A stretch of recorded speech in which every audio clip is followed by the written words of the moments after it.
Danas radimo sljedeći zadatak. Izračunaj vrijednost izraza a na treću puta b na kvadrat puta minus a na kvadrat pa na četvrtu puta minus b na treću pa na kvadrat, pa sve to podijeljeno sa a na šestu b na treću.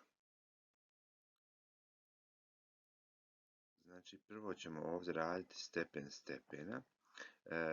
S obzirom da ovdje minus a na kvadrat se stepenuje četvrtim stepenom, on postaje pozitivan. Također i ovdje minus b na treću pa na kvadrat. Stepen stepena znači stepenice pomnože. Znači ovdje imamo a na 2 puta 4, a ovdje b na 3 puta 2. Znači 2 puta 4 8, 3 puta 2 6.